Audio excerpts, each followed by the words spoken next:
You had fairy dust coming out of your arms. It was phenomenal. It was amazing. From there, we hitchhiked it back down to Sydney, and then we flew to New Zealand.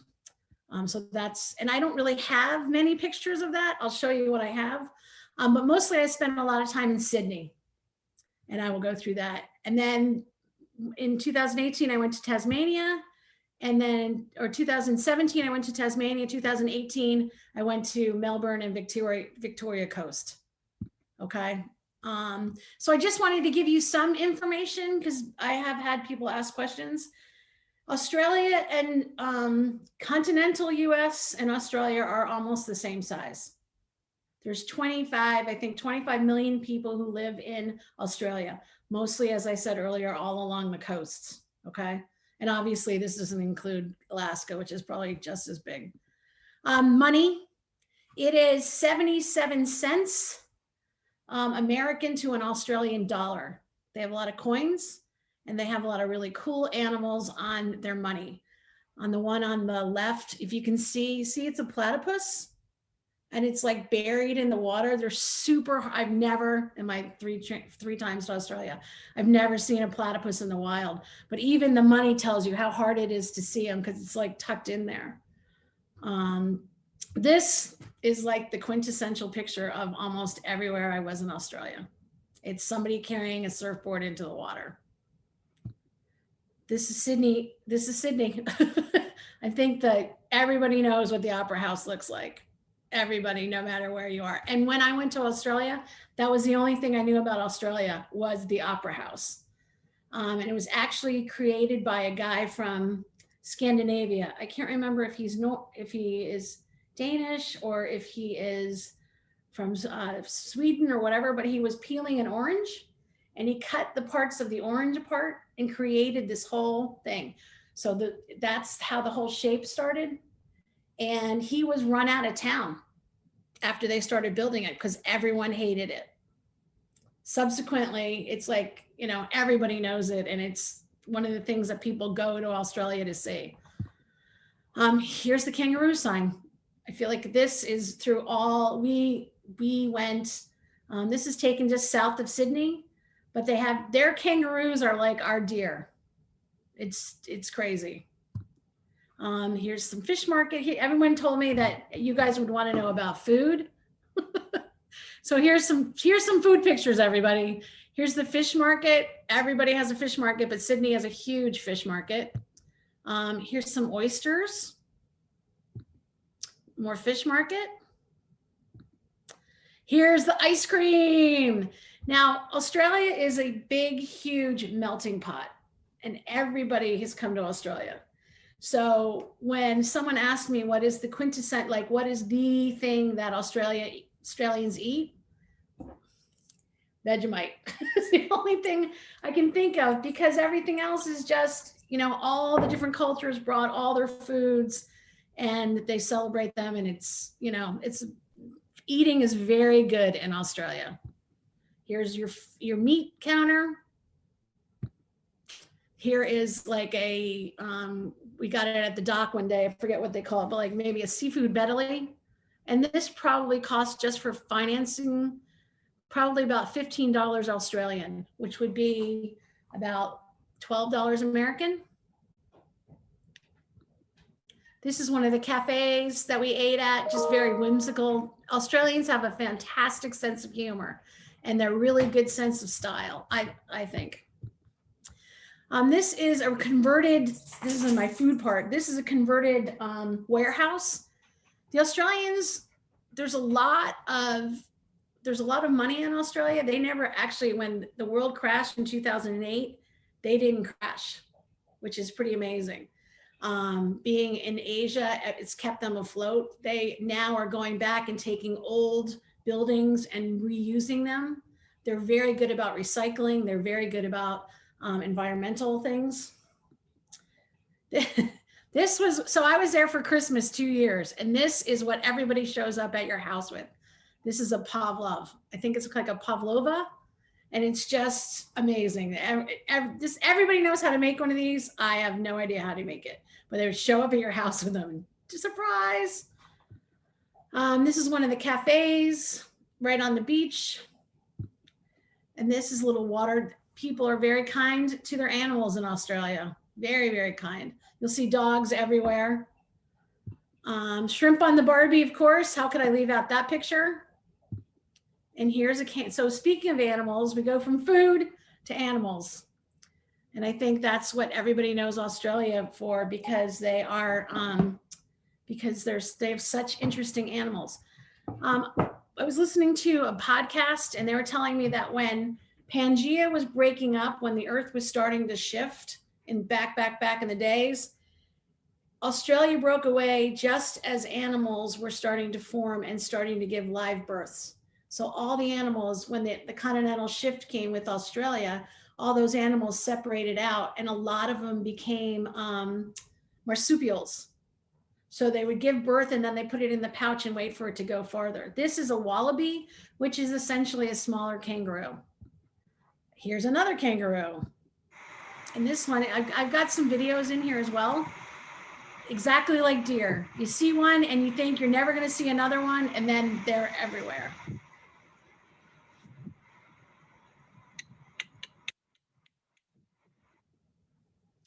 Here is the ocean. So this is, I don't know why that picture is in there.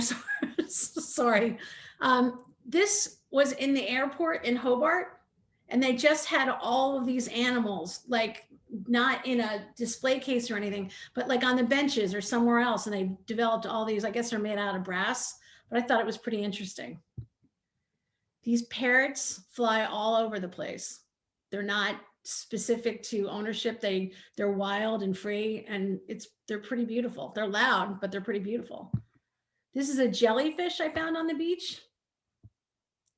They have some weird things in Australia, and this was just pretty gross.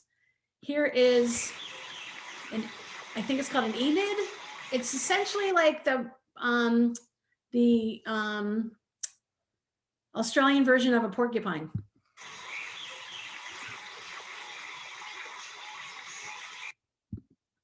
Here's some eyes from a great white shark, which this guy had this van and he would drive around the beach and he had a whole museum in the van.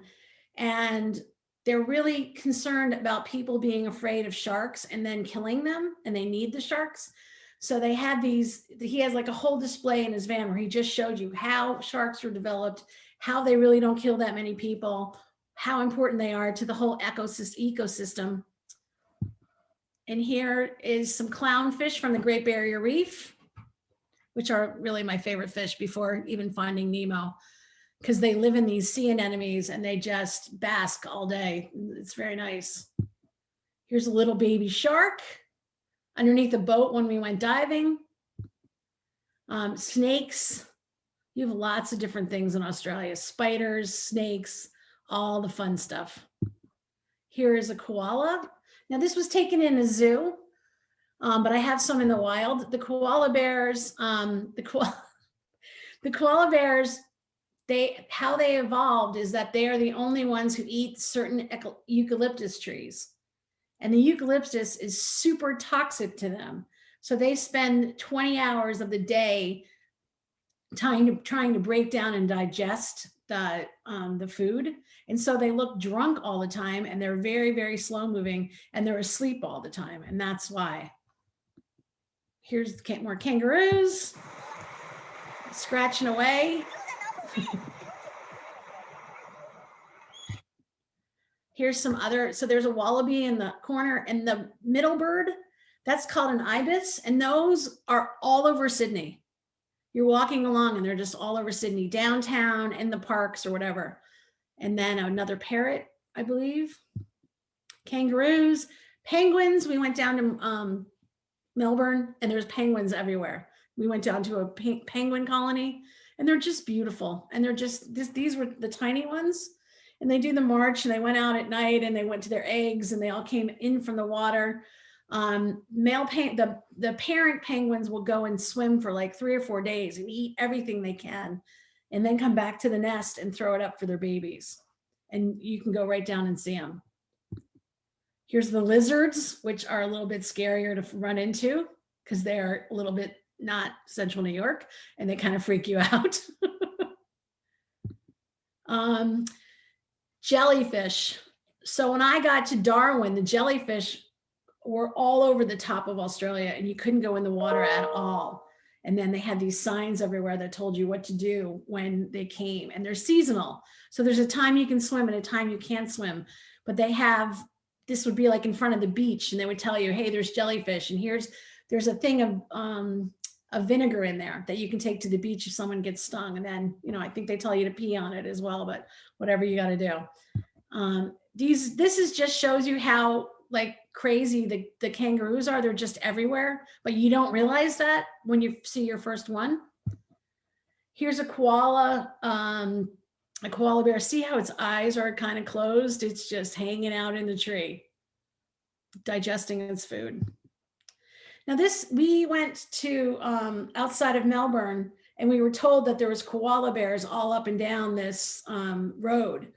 And so we were driving along, and this is one of the ones that we saw. That's how they're really hard to spot. So we saw it and it was amazing. This is a kookaburra. And then this is one of the ones that I was able to catch. So it's a video.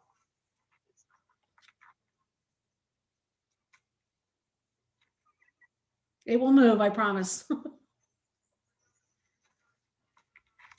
But they're super slow.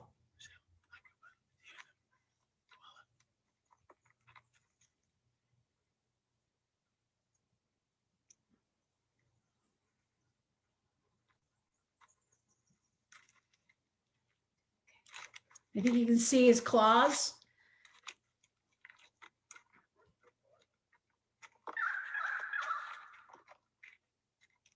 And that's how close we were to them.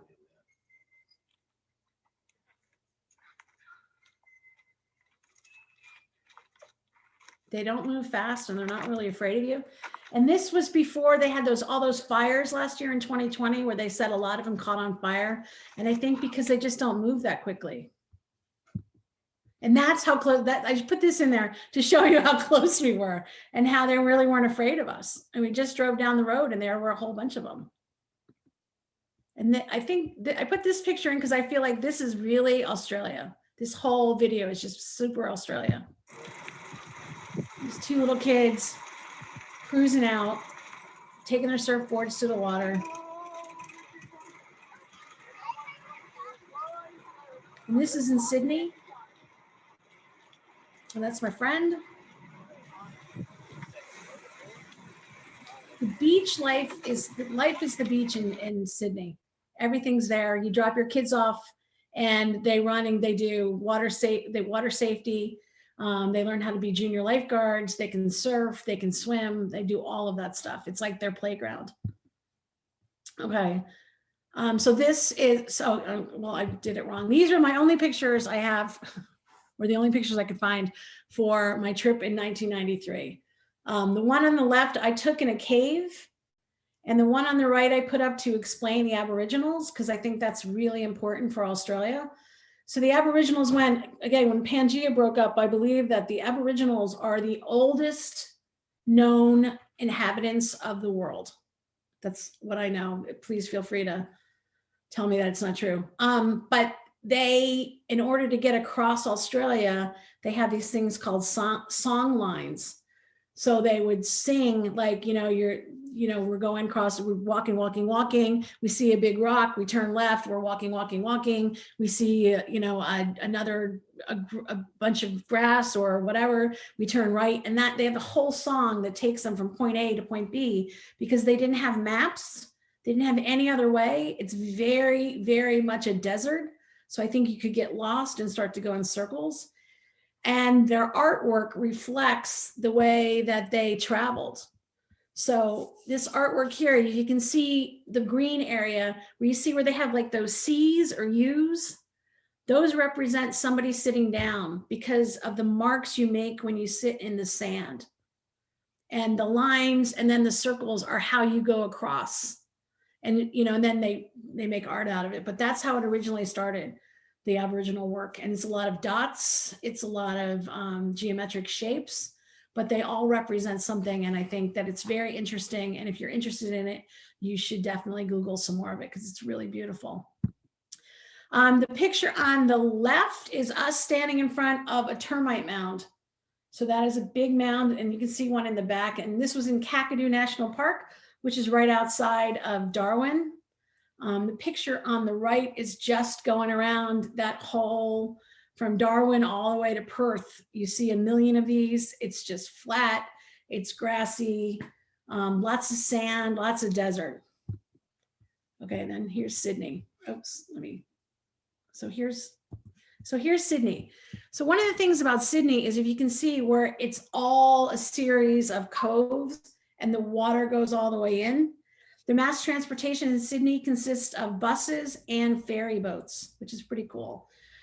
Every single one of those branches in at the end, there's a community, and they have their own beach shack or beach, I forget what it's called, like just a beach building. It has bathrooms in it, and that's where the beach club, where everybody meets. You drop your kids off there. They do all their lessons that they have to do. There's always a club where the parents can go up and have some drinks. But it is really the heart of every little community. And Sydney is a series of neighborhoods all around the water. That is the Harbor Bridge. And if you can see, it's a little bit hard to see, and the Opera House. And this is looking across the water at Sydney, Sydney downtown. This is what everybody has. Every beach has this. This is right outside your beach club. They set this up. See how the buildings come right to the water's edge. This is down in Manly, which is right across the other side from Sydney proper. Now they closed this. I was there for Christmas, so this is just a sample of how excited the Australians get about Christmas, because this is pretty amazing. They close off a couple streets, and every house you go to, they have alcohol for the parents and songs for the kids, and everybody does a little show in front of their house, and then you go to the next place. It was very, very, very fun. Here's one of the big churches in Sydney, all decorated for Christmas. This is one of the neighborhoods. So this is another thing, like the buildings come right down. Sydney is very expensive to live in. I think the median house is probably $1.5 million, if not the median condo. A lot of people live on top of each other. There's not a lot of land because of the way the water goes in and out. So they do tend to build flats. This goes right down to the water. They're really, really good about sharing the water. There's not so much ownership on, like, you can't step here. Generally, in all places, there will be a path that walks around the water that you can follow, or that anybody can follow. I like this picture because of the Trump's alter ego, and it's a female spa, and that was in Sydney. I thought that was very funny. This was taken in 2017. Some art. They have a lot of art in Australia. Every little town will have a cafe with an artist shop. And this is their soup, their take on Andy Warhol's, which is Roo Tail. Roo is the nickname for kangaroos. And the other picture features a Aboriginal, I think it's a girl, and all the different things to eat. Here's just like the original food truck for Sydney. And they have mushy peas, and they make meat pies. Everywhere you go in Sydney, they have meat pies, which are like an easier rendition of a chicken pot pie. And you eat them with your hands, and then they put mushy peas on top of it, which is kind of like a split pea. And here's a ferry stop. So you go in here, you run your card through, and you take the ferry from here to wherever you want to go. But also, these guys are fishing in the harbor right off the ferry stop. Here's the Harbor Bridge, and in the bottom right-hand corner, you can see Sydney Opera House. Now, that bridge was built, and it doesn't need the arch on top, but when they built it, no one felt secure. So then they ended up having to build a bridge, an arch on top, to make people feel like it was more safe, but it's unnecessary. This is just a view across the harbor. And that's the skyline of Sydney. You see the Opera House, and then you get the Harbor Bridge. And the Harbor Bridge connects Sydney with the north. Here is the Opera House. And when I was there, it was the year of the pig. That's what that pink thing is. Now, Sydney developed in the beginning with the rocks. It's called the rocks. As I think everyone's aware, Sydney, like Australia, was actually founded with criminals, essentially. They needed workers to go fill it up. When the United States won the war against Britain, the English started taking, the English used to send criminals to America, which I did not know this. We don't really talk about that in our history, but England used to send criminals to the States until they lost the war. And then we didn't need them anymore because unfortunately we decided to go for slavery. So the least, I don't know how you say this, but the people that you didn't want in your country, they put them in a boat and they sent them to Australia, and they did hard labor for lots of years. But those the little rows right there of the houses, the little row, that's where Sydney started. It's called the Rocks. And if you go up behind there, there's just a series of bars. It's a lot of fun. But those little houses are the original houses in Sydney. And it's right underneath the Harbor Bridge, which I think you can tell by the picture. And this is, so Melissa, my sister Melissa and her husband Matt came to visit, and they did the bridge climb. And so you can see on top of the bridge, those little tiny people up there. I hope you can make them out. But that's the bridge climb. So you go up there, you rappel, they put you in a special suit. They take away your phones. They give you eyeglass holders, any like necklaces and everything. Everything has to be zipped up and inside. And you clip on it with a rappelling line, and you walk up through those concrete pillars, or the brick pillars, and you walk all the way up, and then you walk to the top, you cross over, and then you walk back down. It's super expensive. But it's really worth it. It was amazing. We went at dusk, and you saw the city the way it was during the day, and then you watched all the lights come on. And then as you descend, it was just a whole different view, and it's really nice. If you get to Sydney, you should definitely do that.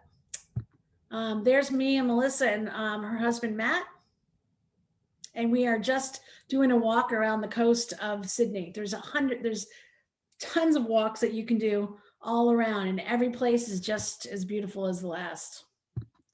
And here so there they are at the beach, and here they are, I think, on the bridge. We weren't really sure which group they were, so I'm just going to say it was definitely them. Now, the Sydney Opera House is at a jetty. So when you come back, there's all these bars all the way along, all the way to the end, and it's really fun. And that's where everybody goes on a Friday night in Sydney. This is inside the Sydney Opera House. There's a restaurant to one side, and there's an opera house on the other side. And these big pillars are in the middle of the restaurant, and they show some of the Aboriginal artwork. They're huge. They're probably 20 feet high, if not more. Here, we went to see a play or a performance in the Sydney Opera House. And so this is inside the Sydney Opera House. There's all different, you think it's just one big space, but each one of those, what do we call them? Orange slices. Each one of those pieces has different showrooms. So there's bigger places, there's smaller places, there's a restaurant on one side. But this is in one of the performance, I believe this is the main performance space. And this was during the Sydney Festival, which Sydney, for the month of January, has the Sydney Festival, and you can get a pass and you go to all these different things, and they have crazy things. We went to see people playing all these musical instruments completely submerged underwater, which was like very weird, but very fun.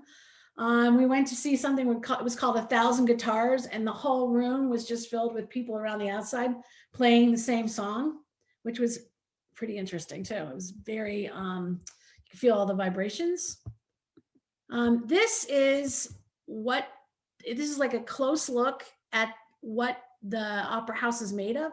So it's actually just tiles. I think when you look at it, you think it's just white, but it's actually a series of these tiles. And this is just a close-up because I was super interested what it was made out of. I don't know if you guys are. here's a view over the Harbor Bridge. You can see the Opera House to the right and the Harbor Bridge to the left. And this is in one of those, what is it called? Like one of those circular restaurants that goes around, you know, and every city has them. And you drink, you know, you drink and then you can all the way, you buy one drink and ride the thing all the way around. And that's what we did one day, one beautiful day. You can see the cruise ships come in there. So the Australian crew, when the cruise ships go through the South Pacific, they stop in Sydney as well. Here is a cricket match. I am not a big fan of cricket. It's a very slow moving game, but everybody knows everything about cricket.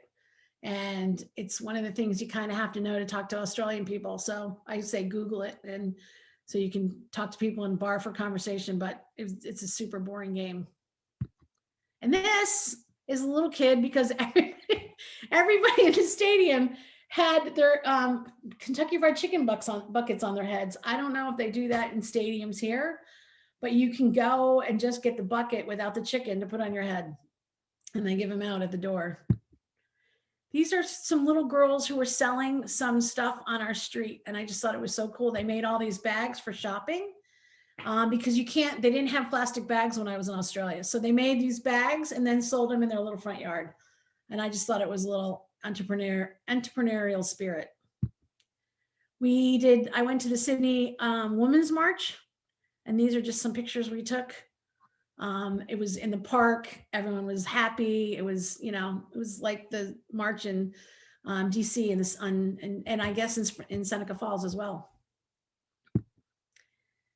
This is a close-up when there's a walk that you walk down through Sydney, and this is just how the erosion has happened to the rocks in Sydney. And you walk through, and it's wind, it's water. It's actually, I think it looks really beautiful.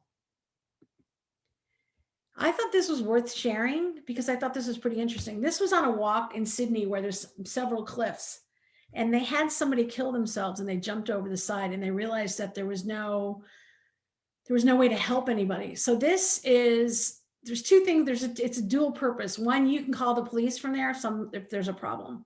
But if you feel like you're going to jump off the side, or you feel like you're going to kill yourself or commit suicide, this is a place where you can pick it up, and it calls directly to somebody that you can talk to 24/7. And I thought that was just kind of a nice thing to have on a very dangerous walkway. These are just a couple of things that they have. They have all over Sydney, they have these garbage cans, and you put everything in, and they're powered by the sun, and they smush everything down. So they take care of the solar. And then this is where one of the waterways goes into the ocean. So they have a big bag around it, which they change out to catch all the garbage going in. So I explained the beach, where they have the beach clubs and everything. Also, each beach in each neighborhood has a pool, which is filled with salt water once a week. They drain it out and they fill it up, and there's lanes you can see where they swim. And I think it's kind of nice. It's very open. Everyone can use it. The water's warm. It depends on how the water's warm. Is this thing, and you can see all different ages of people swimming. Everybody swims in Australia, and they just go back and forth. You can have like a 90-year-old woman swimming and, you know, a 5th grader swimming. And it's very accessible. It's all free. And it's a really nice setup. This is just one of the neighborhoods in Sydney. So you walk along and see how the houses come right down to the water. Lots of parks. On the other side of this park is the beach. And then one of the things I've always found weird about Australia is they celebrate Christmas in December, which is their summer, but then they sing all the traditional Christmas songs. So here we were at this thing called Carols on the Quad, or Carols on the whatever it's called. But everyone goes and everyone sits and you have a big picnic, and it's really lovely. And then they sing songs like Let It Snow. As long as you love me so, everybody, let it snow, let it snow. It's 80 degrees out,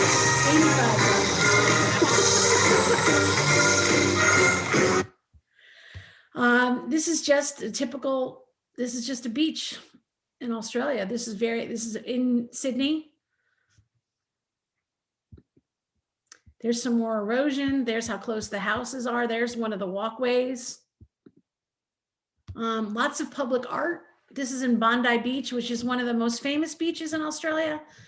I feel like there was a reality show or something there, but this is just a park bench that someone designed. And I thought it was very beautiful. Those are so they don't have bathing suits in Australia. They have swimming costumes, and everyone calls them their swimmers. Everything in Australia is like made into a nickname. So that's their swimmers. These are the outfits that the lifeguards would wear when they were out trying to save when they were on site at the beach, sitting in their chairs.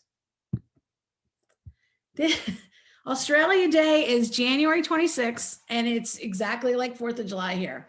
Everyone gets dressed up in as many flags as they possibly can, and then they all get very drunk at the beach. And this is a park in Sydney, and I just wanted to let you, they have so many parks and they use their water, and it's all public space. It's very nice. So this is a celebrating Australia Day. And this is what I think we should do at Cayuga Lake. So to the left, to the right of your screen, you can see like a TV screen, and you can also on the right you can see the screen. On the left you can see Sydney Harbor, the Harbor Bridge, and the Opera House.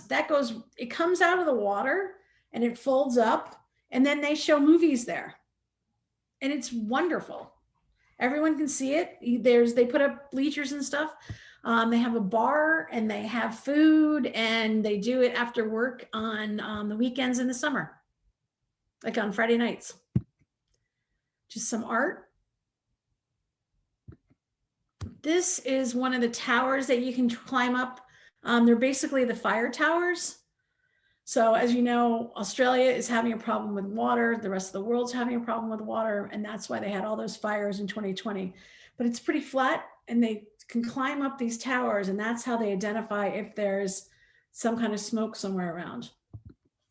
When we were there, we went somewhere, and we were at the airport, and Tasmania was on fire at that point. And these are all the New South Wales, which is the state that Sydney's in the airport, getting ready to go down and help them with their fires. This is a little bit further north of Sydney. It's called Palm Beach. And this is the sunset. This is across one of the other harbors, or one of the other places looking back at Sydney.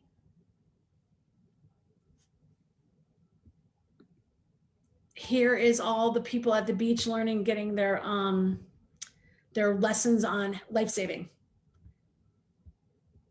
And there's the walkway comes around that head and around, and that's what I explained earlier. Beach patrol. Now this is part of that Sydney festival. I wanted to share this because I just thought it was so amazing. Somebody tie-dyed like thousands and thousands of yards of fabric, and they hung it in this warehouse, and that was part of the Sydney festival. And you went in and just looked at it. It was actually really interesting and very beautiful, and also a little bit weird. And I'm standing in the middle of all of it. Part of the Sydney festival. So this is part of Darling Harbour, and Darling Harbour is one of the other harbors. It's on the other side of the Sydney Harbour Bridge.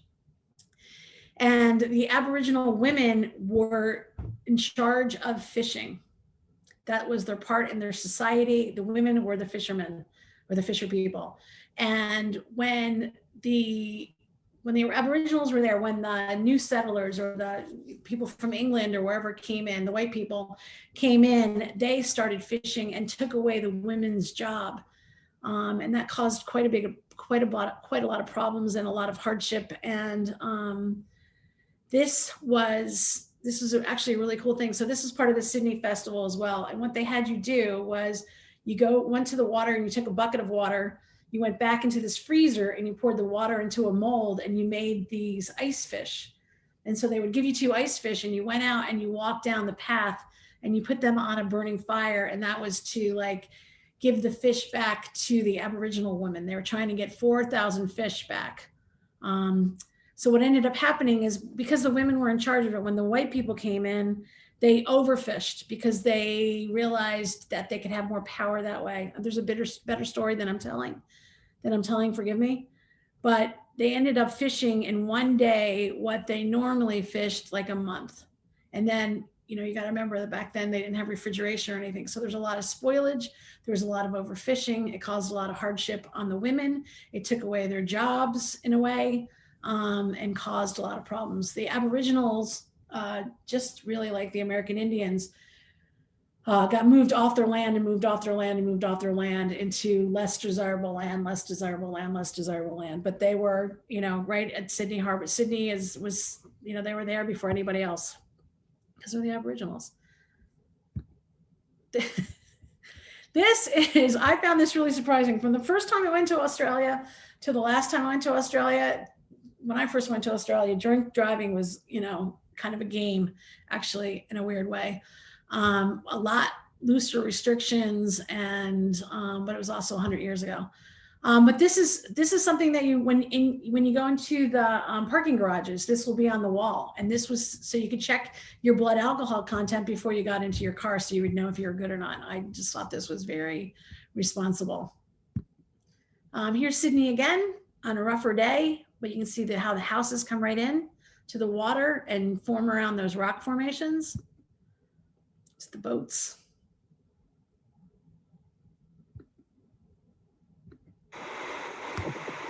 And this is the sunrise on Christmas morning. Christmas, everyone.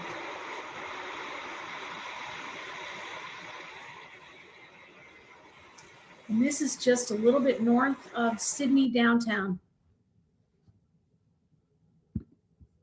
Another beach. So this is where, so on the lower left-hand side, you can see that building. That would be the beach house. And that's how it is. All the houses are there, and you just go down and you're right at the water. Not the nicest day. And I put this in because I think someone should do this on Cayuga Lake. They have this thing where it floats around to all the different little harbors or all the different little marinas. And I think it's $20 or something. And your kids can swim out to that. And then they can slide down the slides, jump off the trampoline and all this stuff. And they hang for like an hour. And I really think that this is a great thing for Cayuga Lake. So if anybody's thinking about what to do for this summer, this is amazing. And it rigged it together. It's floats. I don't know if they tow it or they drive it, but it just looked like a lot of fun. And I think we could use one here. Graveyard on the edge of the north part of Sydney. Best view. Here's part of that walk that you can do just to show you how close you are to the water and how accessible it is. It's not, there's not like ownership, like I own this water and you can't walk on it, which I really liked. Big into skin cancer. That is the number one thing. When you get there, everybody's slip, slop, slap, seek, slide. You know, all the little kids when they go to school have a hat, a wide brim hat, and they have long sleeve shirts, and they have for years. Australia, as you all probably know, has the ozone hole, and they have a higher rate of skin cancer. Plus, a lot of people settled there from England and Ireland and Scotland, which tend to be the freckled people. So they need a little bit more extra help. But everywhere you go, suntan lotion is everywhere. You know how we have hand sanitizers around for COVID? They have the same thing for suntan lotion. This is just a little rural post office. And I just really thought it was a sweet little spot. This is outside of Sydney to the south. This is, we climbed up to see the lighthouse. This is me on top of the mountain. Beach. It's just beautiful. Another beach. You can see the moon in the middle of the picture. Beach. This is called Palm Beach, and it's like a tiny bit of a land that comes up, and there's a head on it. There's, I think they call it the head. This is where that lighthouse is. So you walk the beach all the way down, sunsets, and you can catch the thing. Walk all the way up the steps and go to the lighthouse. Another beach. This is farther south from Sydney. A lighthouse, which is super important when you have all those beaches. Make sure nobody smashes into those rocks. This is the Blue Mountains, which is going into the interior in Australia.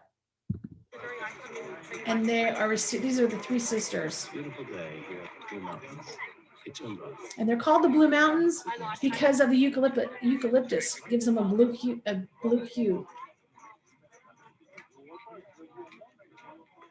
And this is probably a 2-hour drive west of Sydney, into the interior of Sydney. Pretty easy to spot it.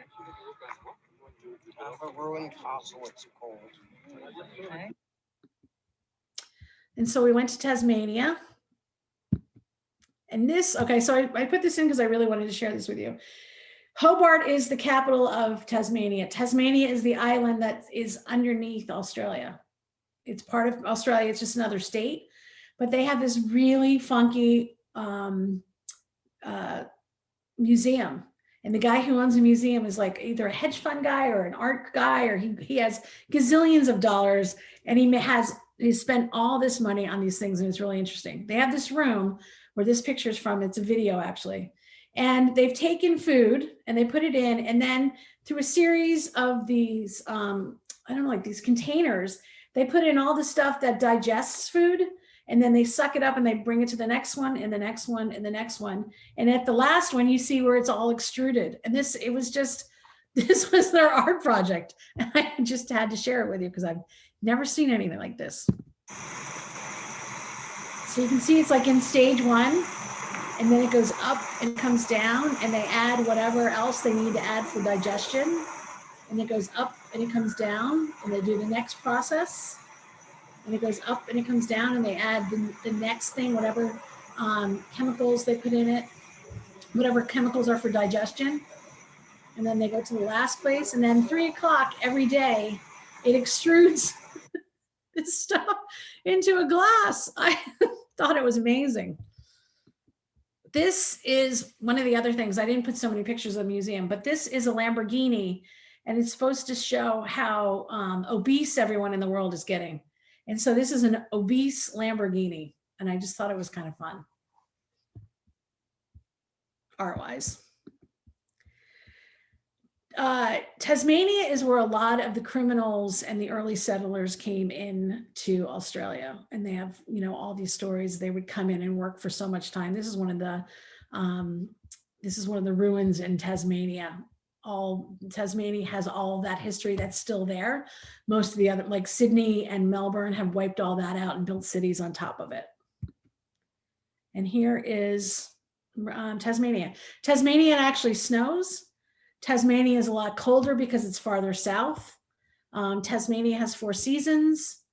This is Crater Lake, which you climb up, and it's basically circular. I think it was an old volcano, old volcano crater. And this is some of the beaches. The sand is white. It's fine. The beaches there's hardly anybody on there. It's only 25 million people there. And I think there's only maybe 3 million people that live in Tasmania, maybe not even. Oh no, I'm sorry. 100,000 people live in Tasmania, I believe. I could be wrong. This is one of the rest stops as we were driving around, and on the rest stop, they had all this exercise equipment right out for everyone to use. And I thought that was a really nice idea. And maybe we should have that in the States. Here's just some more. This is a kayak trip on the lakes, in the ocean and the lakes. It's kind of a combo. And a lake in Tasmania. The beach in Tasmania. And the sheep. I couldn't forget the sheep. So I think most of you know there's a lot of sheep, probably second to New Zealand, but Australia has a lot of sheep. Tasmania. We climbed up. This is up above Hobart, and you can climb up. And when we were there, it started snowing. So it was 80 degrees down there, but when we went up with the altitude, it started snowing because it would drop to 32 degrees. This is me at one of the lakes in Tasmania, just to see how beautiful it is. You can see how the land was formed. It was definitely a volcano. Another lake in Tasmania. one of the harbors. This is a walk up to a lighthouse. Michelle? Lighthouse. I Yeah. think we're not. We lost your screen share. Oh, I lost screen share. Okay, hold on a Yep. second.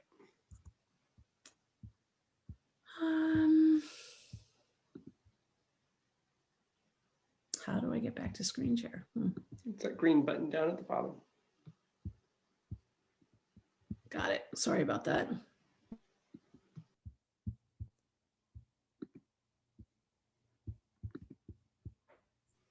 Perfect. Okay, sorry about that. Marie, are you okay?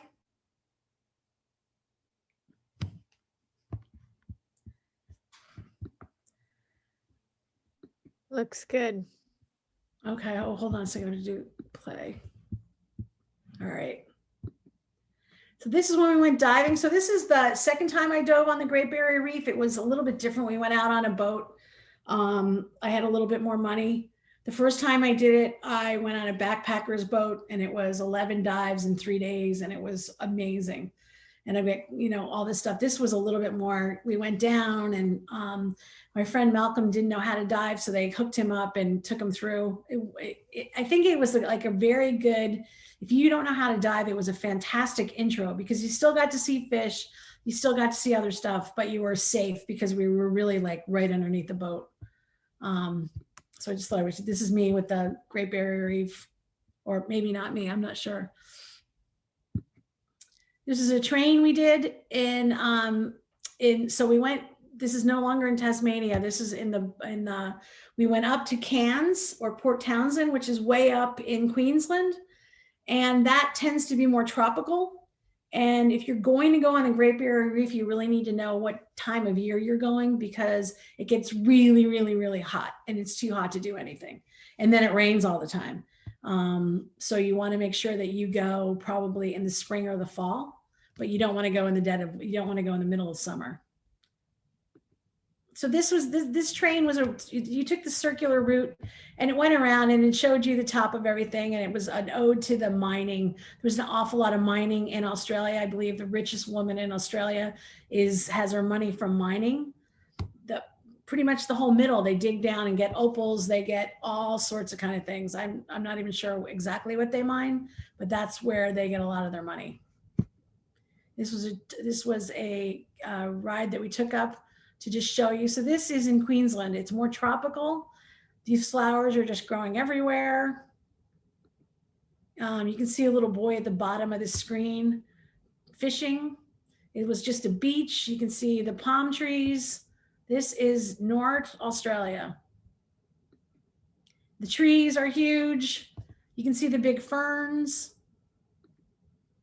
You can just see, it's just beautiful. I don't know how many adjectives I have for beautiful, but I've run out of all of them.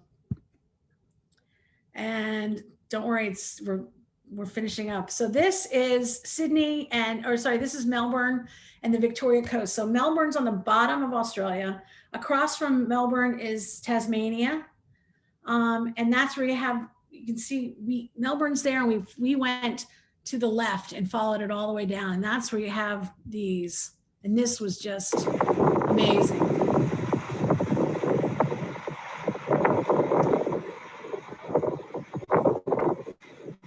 Sorry for the wind sounds. I would highly, highly recommend this. I missed this the first 2 times I went to Australia. I caught it on the 3rd time. And it's a lot like the Oregon coast, if you guys have ever been down the coast of Oregon. These are called the 12 Apostles.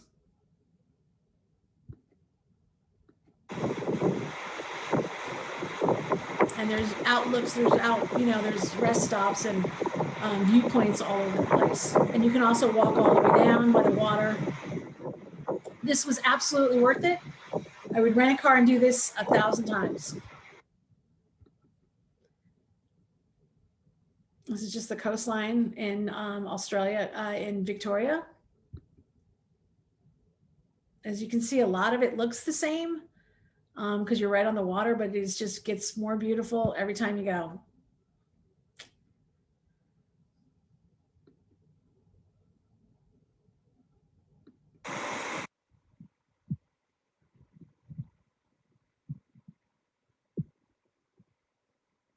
There's hardly anybody on the beaches.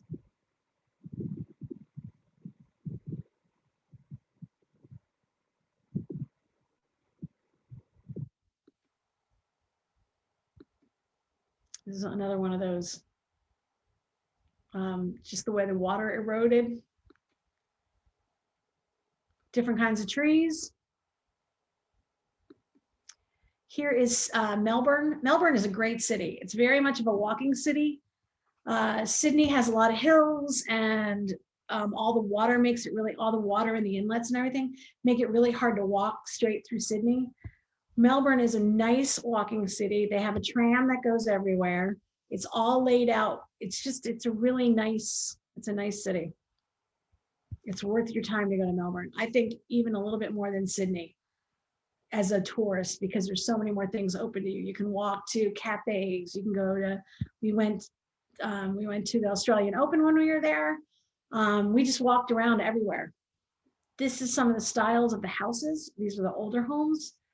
They have some nice ironwork like they do in New Orleans. That's just famous for that.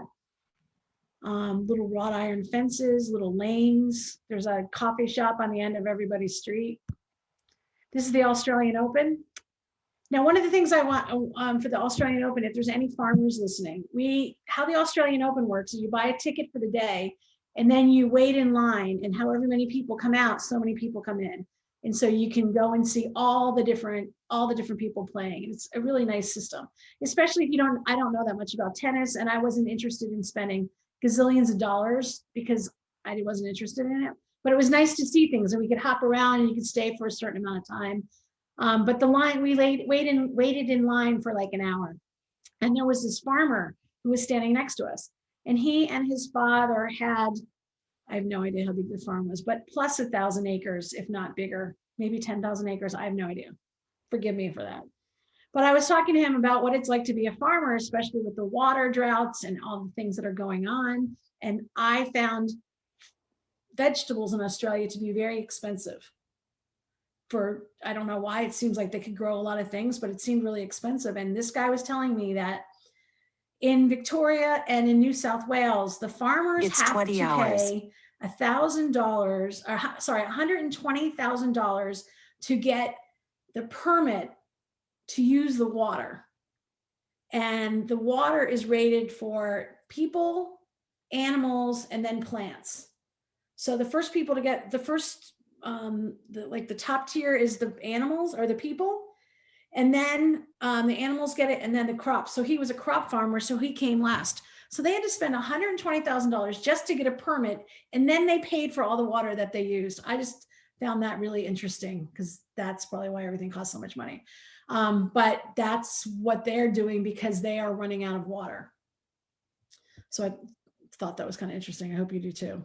All right, sunscreen, Melbourne. And then this is just the skyline of Melbourne, and that is the sun going down. And there was a bunch of fires in Tasmania, and that's why it looks so weird. That's why the sky was so pink and it had that hue, because the smoke was coming across. These are some school uniforms. I thought maybe you guys might find that interesting. A little free library, since we're doing this for the library. This was just in the side of someone's house. Some ducks and the boats in a park outside of Melbourne. And that's it. And I probably talked way too long. God, sorry. Great. Well, thank you. Ta-da! I hope you weren't bored. No, I thought that at least. Not I at thought that was, all. yeah, I thought that was very interesting. And I was gonna say, does anyone have any questions that they would like to ask? Well, I've been there 3 times, and I did get to Uluru, which is in Did the you? inside, in the interior, and it is so beautiful, but it's so dry, like you said. So just plunk yourself down in the middle of the desert. But it's got this big red rock, and I loved going there. But I went 3 times, so I went different places. But that's one place that you didn't go. No, I didn't go. I still, it's always been like so far out of the way. Well, I I probably just feel- need, Yeah. I think really if you're going to go there, you fly in there. You don't just backpack or anything. Anyway, or thank hitchhike. you, That's what I did the thank you, first time. Michelle. You're very welcome. Yeah, I'm gonna go for dinner, so thank you, thank you. Thank you, Marie. Okay, bye. Bye-bye. So cool, Michelle. I have a question.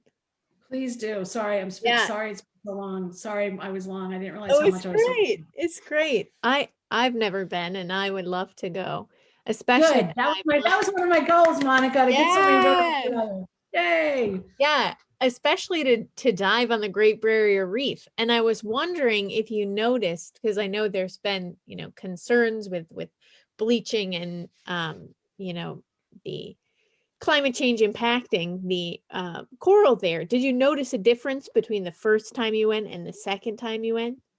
So the first time I went was 94, right? So a million years ago. And it was amazing. Like it was, we dove with these moray rests, which are like the size of a dining room table. And we were diving and I got caught like in almost a canyon. So like there's all the reefs, right? So it was like the coral was on this side, the coral was on this side. And there was this fish the size of a dining room table swimming like right next to me. Like his eyeballs were totally eyeballing me. And I was like, oh my God. Lots of coral, lots of amazing things. I ended up diving with people who had been diving for 25 years and I knew nothing. Like they would pull my fin and be like, get back here, you missed this. How can you, like tiny, tiny little things.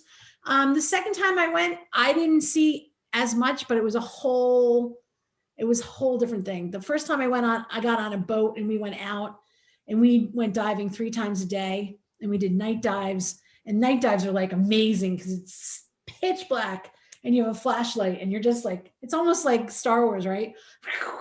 So wherever your light is, and you can only see so far because the water eats up the light in a way. But you can see all the colors because you're so close. I don't know if you know about diving, like reds are the first thing to go because the way the prism splits or whatever. I know that every day on the news, they were concerned about Great Barrier Reef. I know that they wanted to have whoever was in power had a pipeline that was going across and it was dumping. So it's the same thing like what's going on with Cayuga Lake, right? The algae blooms. It's the same thing. So you're taking all that stuff and you're dumping it out and it's messing with the pH of the thing and it's killing lots of things. I would say go now, like everything. Go now before it gets ruined. Sorry. Did that answer your question? Yeah, it did. Okay. When you go next, bring me along. Listen, it's a long flight. I'm not gonna lie, but I do it. It's you just get on a long flight, have a couple beers, go to sleep, wake up, you're there. It's not so bad. It's worth it when you get there. It's worth the long flight. And you can travel cheaply around. Most people rent a car or they buy a car and then they drive around and then they sell it.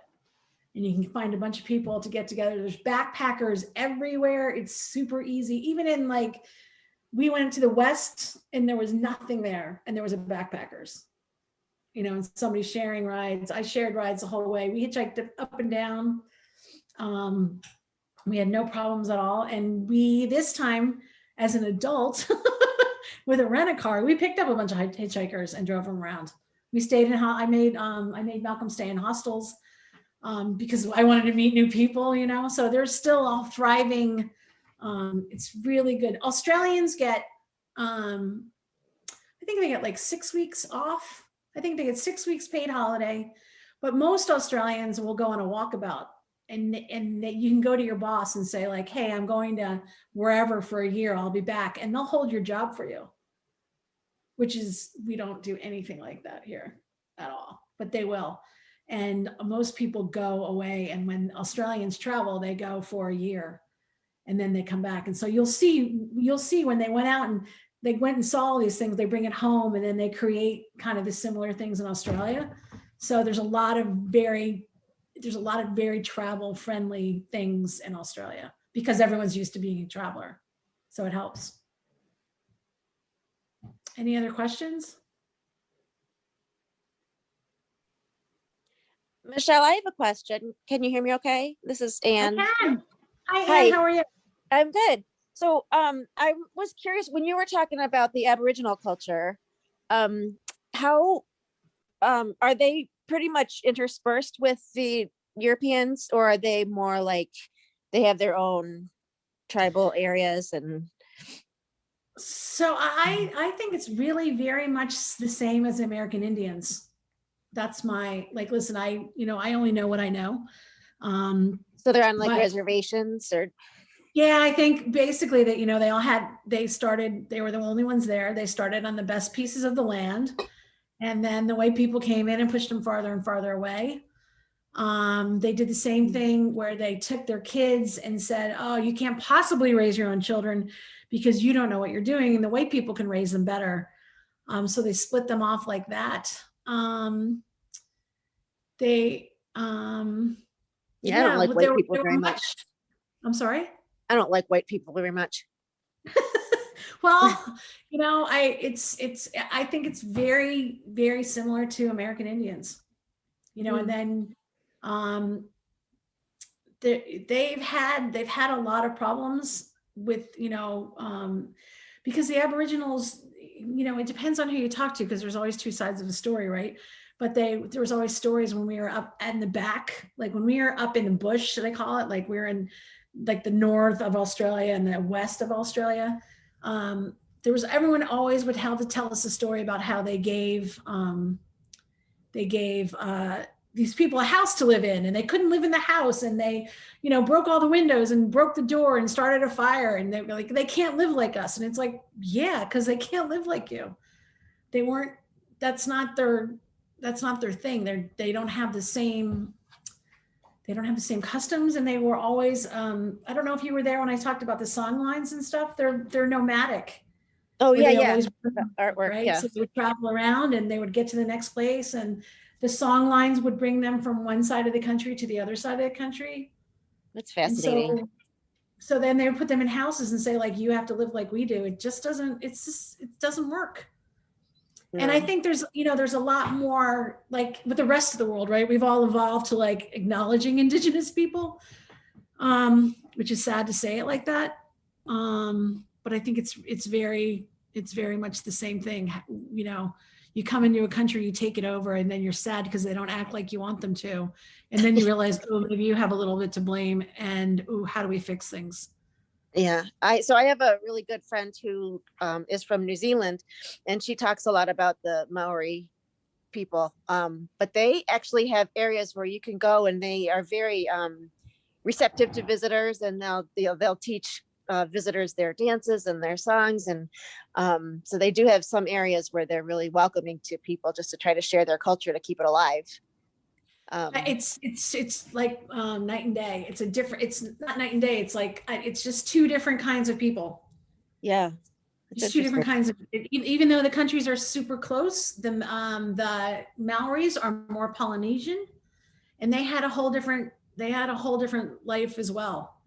When I went to New Zealand, we did one of those, and we went to the neighborhood, and they were, what do you call it? They took like all the food and put it in a net, and New Zealand is really, I don't know what you call it. Like when you have all the not glaciers, but all the hot springs and stuff. It's like volcanic. Because that's why they have a lot of earthquakes. But it's volcanic, and they have all these hot stuff, and they put all the food in a net, and they drop it in this boiling water hole in their front yard, like where they have like a hot spring or a geyser, and then they pull it out and then open up the net, and like, here's a boiled potato, here's some corn. Oh, that's so funny. It was New Zealand is similar. New Zealand is a lot like Tasmania. I thought New Zealand and Tasmania were really a lot alike. New Zealand is super green and very lush, beautiful, but the people are totally different. It's so interesting. Yeah. Well, I'd like to join you and Monica when you go. Okay. I'm okay. We can go. You're You welcome. can rent a car, drive around, pick up hitchhikers. Does anybody have any other questions? I'm sorry it was so long. I didn't time this well. Well, you did cover, basically a whole Everything? continent, so, it's I wasn't sure. I wasn't sure what to do. fair enough. A little bit of a panic that I didn't have enough, and then there was a lot more panic that I had too much. Oops. It's quite all right. I Well, just wanted to get a taste of it. Like there's just it's all English speaking, so it's not that unique or different, but there is a lot of nuance to it.